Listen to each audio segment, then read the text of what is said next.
Hello, everyone. Welcome to Lotus D channel. Such an honor to have you all here with me today. And today we're going to go ahead and continue on with our part two when it comes to relationships. In this case, we're going to discuss toxic energy. We're all going through a lot right now, right? We don't know what tomorrow may bring, but we feel like we know, and we want to know, and we want to hope for the best. But as with everything, when you don't know, it just kind of like you can be sitting on pins and needles. You can have anxiety. You can be just angry, at a point where you're just like, I don't have time for much. I can't deal with much. My nerves are bad, etc. So that being said, I mean, the biggest thing I think that happens a lot of times is because due to the toxic energy, we can come across really, really upset. And sometimes our significant other, someone we're committed to, someone we want to share our life with, is taking it personal. So we want to make sure that we do a couple things beforehand. Now, of course, what I'm discussing with you today is about relationships, right? And in this case, it's more so about starting a relationship, a committed relationship with someone, but don't get it twisted. You can still bring up and communicate to your significant other, your person that you're committed to already, if some of these things that I'm going to mention are causing you to second guess yourself about, why did I get into this relationship? Who is this person? What happened to the person that I just met? What happened to the person I knew 3 months ago, 6 months ago, etc. So please understand that. The other part of it is that by communicating certain things, such as your boundaries and setting those, it causes people to really kind of have an idea of what your expectations are. At the beginning of a relationship, what do we have that's very common that we hear is, what do you expect from, what are you looking for in a guy? Or what are you looking for in a girl? Or whomever. That being said, we want to make sure that we're very, very conscientious of what we speak to, because when we're not, then the communication becomes what? They start ghosting you, and you're like, where'd they go? What did I do wrong? They don't give you proper closure, or they text you because they're passive aggressive about the fact that it's not working out for them. And we don't want that. We want people to feel confident enough that they can come to you and talk to you about those things. So, in order for that to happen, you have to be open with people. You have to share, you have to let them know, and you have to be able to express yourself. So, we're going to go over those different things that you have to do in order to make sure that you express yourself and get and come across the way that you want to come across, and the way that they feel like, they're compelled to tell you how they feel. It's so important to have those conversations. That being said, you want to always define what you will and will not tolerate. One thing I do not want to and really can't tolerate is someone always being late. Now, this does happen to in platonic relationships as well, but let me clarify one thing. There are cases of emergency, and there's nothing you can do about it. But there are also times when there's no emergency, and you're sitting there, and it's 15, and it's 30 minutes later. You don't know to order your food. You don't know the movie's gonna start. You don't, it's just, it keeps going. And I'm here to tell you, it's just disrespectful. So, 15 minutes is one thing, and things coming up is something totally different. But when someone's consistently late all the time, I get to the point where I just can't. And don't get it twisted. I have my moments. I mean, a good friend of mine that I just restarted a relationship with, she's one of my new sissies or sisters. Her and I have a lot in common. We had no idea we did, and we're so happy that at this time in our life we found each other because we're the same age, you know, 32. But that being said, shout out to Elle. How you doing, girl? I see you. Um, it just really makes a difference to be able to say, okay, I'm gonna be probably 10 minutes late because right now I'm not my body's not where it needs to be as far as like right now I'm going through something that's happening. It could be that you're having a slow day. It could be that you're trying to make sure you don't get a cold. It could be that your baby dog has one. It could be a lot of different things. Call your friend, let them know why you're late. Same difference in a relationship with a significant other. You should call and say something.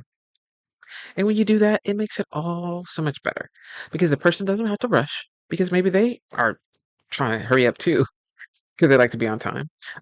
Or, and things of that matter. So things that you don't or cannot tolerate, please mention those as soon as possible. Don't take your time to think, I can't mention it, or they're going to leave me, they're going to quit me.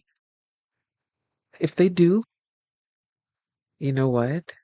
You're going to be fine. You really are.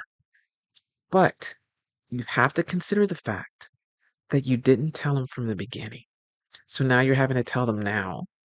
And if they can't deal with that, someone else will. Someone else will be okay with what you don't tolerate. Let me repeat that for the people in the back. Someone else will deal with the fact that you don't tolerate that specific thing. Because what happens when you continue to do that? There is some type of negativity that comes behind that, right? They're like, what's wrong with you? You're like, this is the third time you're late. And now our grace period is over. And now we have to stand in line with everyone else to get our dinner. Or we missed the beginning of the show. So we might as well just look for another ticket. Matter of fact, I got us another ticket for the 8 o'clock showing. So let's go have dinner now. And then after, they're like, oh, wait, what do you mean? I'm like, we missed 30 minutes. These are, I don't know about you, but if I have an event scheduled, and even when I'm the one doing the cooking and you're coming over and I have a busy schedule like you, and even if I don't, it doesn't matter. I'm doing this for someone else. I'm doing this as a couple with my significant other or my friend. And my expectation is that you'll be there on time because guess what? I respect you enough to show up on time for you. So again, a toxic person may continue to do it and don't know that it's getting to that point where someone is going to say bye. All right. Limiting interactions is so important when it comes to setting boundaries. It might be reducing the time you spend with them, or in the end, you may even have to cut it off completely because that person is not understanding that they are causing you every time you leave and get with them, you're here, like we talked about yesterday. And then by the time it's over, you're down here. You get home and you're like, that was worse. That was horrible. Ugh, why does this happen every time? Why do they have this great energy at first and then all of a sudden it just drops? I don't understand. Is it me? And you start to doubt yourself. And that's the horrible worst thing ever because it happens a lot. You overanalyze the situation and you never tell them how you truly feel. You have to let them know. And if they are still consistently not listening to what you don't tolerate, whatever that may be, then you need to set that boundary by lessening those interactions. Literally. Hey, so are you free this Friday? No, I'm sorry. I won't be free for a while. I've got a lot going on. That's you. If you want to go that far, or it can be, no, I'm not afraid. I'm not available this week, but I check on me next week. We'll see what I have available. And they're like, okay, what? You know, and that's when you can go and you have an open forum and you can say, hey, I talked to you last week about this, and you still, I don't know what's going on, but perhaps maybe we're just not meant to be together, or perhaps maybe this is not for us because I'm feeling this way. Or, when you do this, I feel like this. And I've told you this already, and I've told you a couple of times, and you're still doing it. So it may be part of your personality, and that's okay for somebody else, but it's not okay for me. So actually, I'm probably gonna say goodbye today and wish you well. Take care. Okay, bye. I'm just saying, hey, you deserve to have what you want. And it's not a lot to ask what you tolerate. Now, if you have some outrageous claims like, when we go to dinner, I expect you to fly me on a beautiful airplane, and we're going to go to Smum, and we're going to have a French, and we're going to have 5 course meal. And if he's down with that, cool. But let's make sure that whatever you're asking someone to do, you're capable of doing it yourself to a point where it's not so codependent on the other person. Hopefully that makes sense. All right. Another one. Don't get drawn into their drama. Ooh, that waitress just brought me warm water. Excuse me. Yeah, can I see the manager? Yeah, my boyfriend said that you brought him warm water. Is there a reason why you brought him warm water? I mean, did it sit back there? Do you not have a?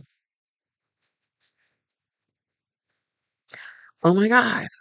I can't believe they just cut me off. And you've been looking the whole time down, so you don't even know the fact of the matter is nobody cut him off or nobody cut her off. She just ain't good at driving. Like somebody ran out in the street and she just did not know to pause for the cause. Or she didn't pay attention to where she was going and she missed the street. And she's upset about it. And she's blaming it on the car. And as the car goes by, you're flipping to the bird. And the next thing you know, y'all are outside the car. And I am not one to have that kind of altercation. Not me. Don't be trying to draw me into your badness. Just keep going, girl. Go on, keep on going. We good. They'll be all right. They'll let them just keep. Yeah, you just because we got to get there. hmm So stay calm. Detach yourself from the situation. Let them just pull it all out, put it all out to the universe. I don't like my boss. I don't like this. My coworker. Da, da, Hey, do you want to go to a work thing with me? And you're like, yeah. Okay, I'll go with you to a work outing, sure. But I want you to know I'm gonna be neutral the whole time. And if you don't like it there and they start pissing you off, like normally they do, we could scoot out. How about that? Make a plan. Make a plan. That way you calm. She doesn't get upset because she's gonna like, why don't you back me? Why don't you back me? And you're like, okay, wait, first of all, I don't know who you're talking about, but even if I knew who you were talking about, I don't work there. And I'm not gonna harass these people. You got to work back with them again. They're going to be like, who is your friend? Your friend is, she's a bully. So again, detach yourself, please. Do not get caught up in the negativity. Just don't, because it will drag you down. And you'll go to an event and you'll just be like, all these people seem extra nice, so cool. They even give you a gift when they were giving gifts to all the people that work with them, but you received one too. And you're like, this is so great. Thank you. And of course, your friends over there going, mean mugging you like, why you do that? Why'd you say you go? Because they gave me a gift. You have a gift. What's wrong? It is what it is. Do not get attached. Do not attach yourself to the negativity. It's hard because you want to stand up for your girlfriend. You want to stand up for your boyfriend. You want to stand up for your wife, my husband. Da da da da da. You want to stand up for your person. Okay, get it. Do not do it. Just say no. Then as the last beat of it all, it's don't try to fix them. I understand what you're saying, but I need you to calm down. I really need you to calm down. It's gonna be okay. It's gonna be okay. No, I didn't mean it that way. It's gonna be okay. Okay, what I told you last time, when this happens, just, girl, you just gotta stay calm. It's okay. It's gonna be all right. No, no, no. It's gonna be okay. Hey, I know you relate. I mean, I told you 20 minutes. It happens. I get it. But I need you to understand. Okay, we talked about this. But okay, but then why don't we just do an alarm on your clock and do this and that? And then you go, they're late again. Remember that time when we said you were going to put that alarm on your clock? Did that not work for you? Let's think of another way to make sure that you're on time because I know you said it frustrates you too as well. So I'm going to help you out with that, okay? All right, great. Why are you doing all that work? Why? Why are you doing it? You cannot fix someone who has literally toxic energy. You can only add to it, period. So you cannot change someone else's behavior. You need to focus on your own. Focus on your own behavior. Focus on your own well being. Focus on what things will help you stay positive throughout the whole ordeal. Or in the end, the result will be you will either be with them and their toxicity or you will not. The choice is yours. So please understand that being loyal does not mean getting into a fist fight with a friend over something else. Not with them that you came with, but getting with them like they're boxing and you're boxing. You got their coworker and they got the boss, or You're at a car and you're in a parking lot. Someone cuts you off and gets into the parking lot you just had in your space. Oh my God, I just can't believe she cut us off. Guess what? And then they get out and you realize that it was a location, or you realize this person has a walker, or you realize this is an older person, or you realize they had an emergency situation. Come on. Lead with kindness. But when it comes to a relationship, always, always make sure that you do not put, do not change, do not commit to a toxic environment. All right. That is the second part of our discussion. However, the next one we have will be over 3 and 4, which is seeking support. There's a lot, right? Yeah, you're like, what? It's got more. Seeking support, prioritizing your well-being, and last but not least, the fifth part, which is consider the gray rock method, which is very simple, and that doesn't go over much. So the next time we'll have part 3, and we should be done with relationships. And I always love for you guys to fill in comments and let me know what you all want to talk about next. Someone told me confidence. So definitely, I look forward to discussing confidence and how to have it, what you need for it, how you can lead your day, start your day with confidence, things that you can do in order to ensure that you stay confident, especially when it comes to work or it comes to your own personal life and definitely your well being. All right. It has been a pleasure. Thank you all for taking the time again. And don't forget to like and subscribe. Lotus D is out. Bye, guys. Take care.